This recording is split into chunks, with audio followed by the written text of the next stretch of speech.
Bem-vindos ao Nós da Nutrição. Aqui quem fala é Pablo Couto e essa edição do Quebra-Nozes é uma edição de notícias extraordinária.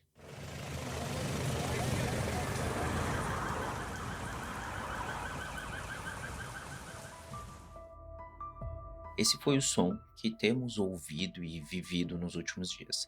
Se vocês não sabem, eu sou de Canoas, um município que teve mais de 60% do seu território alagado. A Tayane, a Gabriela e todas as nutris que produzem conteúdo são de Porto Alegre ou de regiões afetadas pelas chuvas e enchentes torrenciais que causaram a maior enchente já registrada no estado desde 1941. Há dezenas de edições eu trago propositalmente notícias sobre as alterações e catástrofes climáticas. Foram inúmeros casos que tivemos ao redor do globo e hoje somos nós que relatamos a nossa própria experiência.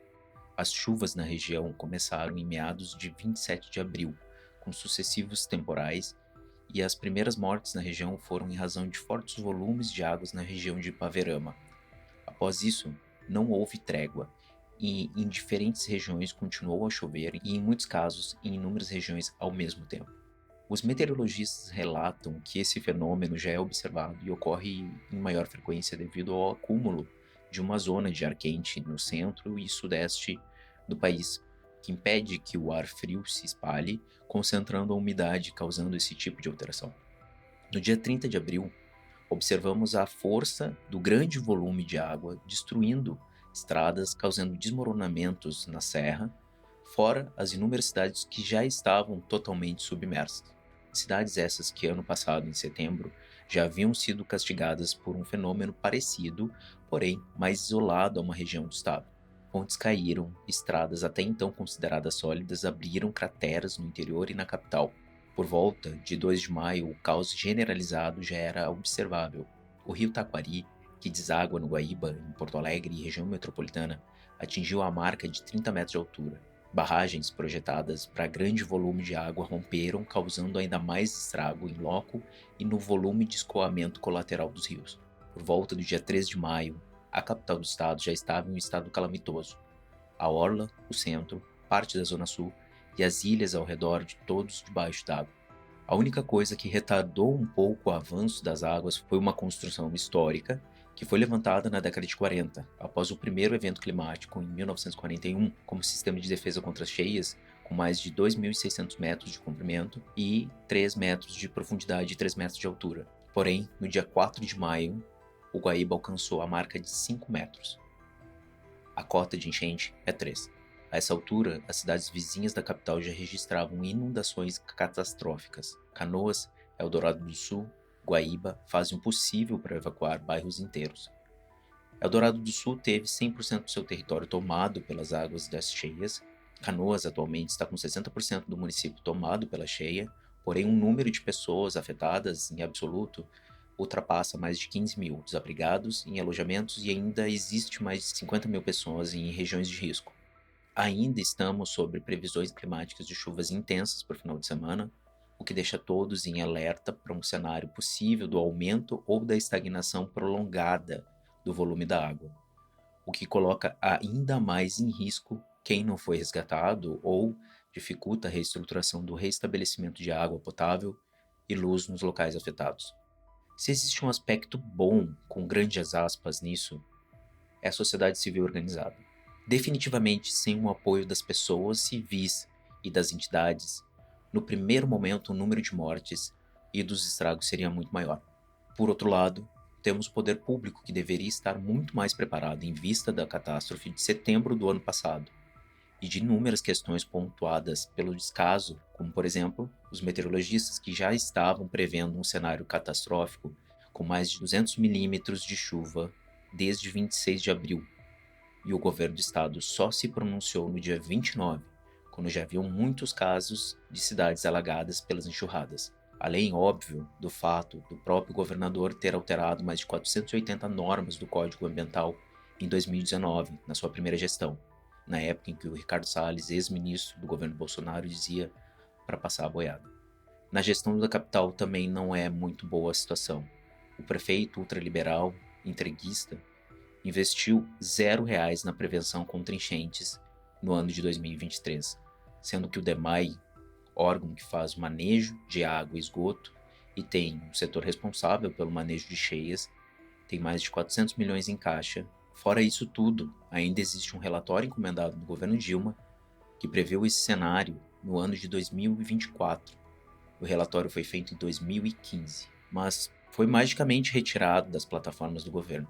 Senhoras e senhores, aqui temos um ponto literalmente tangível.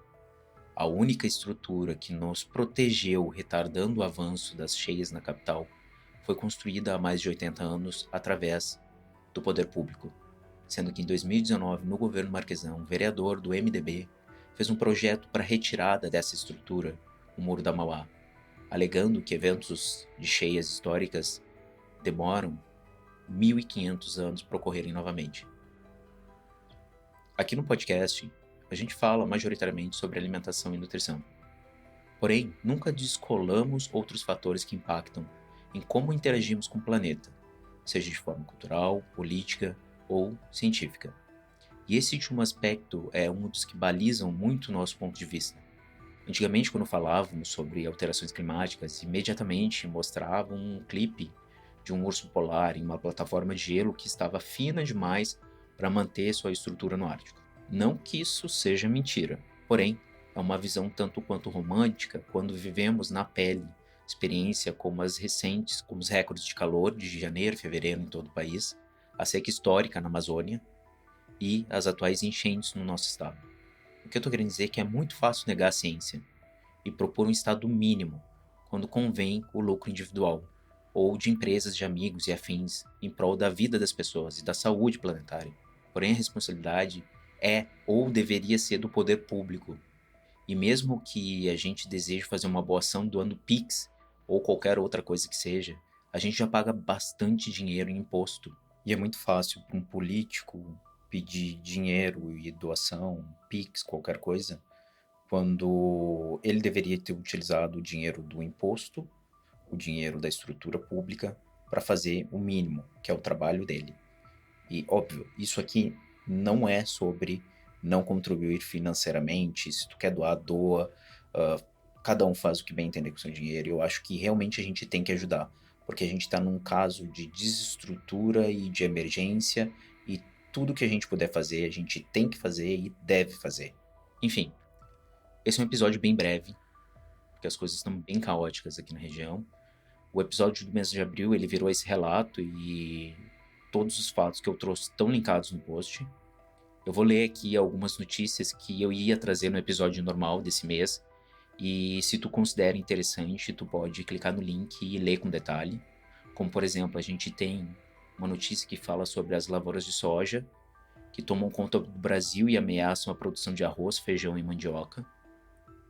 A gente tem também a notícia da portaria 977, de 5 de abril de 2024, que estabelece as regras e procedimentos para o cadastro e habilitação das cozinhas solidárias no âmbito do programa Cozinha Solidária. A gente tem uma outra notícia que fala sobre o uso de agente laranja que um pecuarista fez desmatando o Pantanal com essa substância. A gente tem uma outra notícia que fala sobre o governo que está deixando de arrecadar em imposto com a Coca-Cola 4,3 bilhões. E por último, a gente tem uma notícia que talvez seja um pouco sensacionalista, de propósito, que eu não imagino que uma pessoa dessas faria isso, sem dar um ponto sem nó, que o vereador Carlos Bolsonaro quis proibir cardápio vegetariano nas escolas do Rio de Janeiro. Então, se vocês quiserem desconsiderar, não deem ibope para essa pessoa. Mas saibam que isso pode impactar.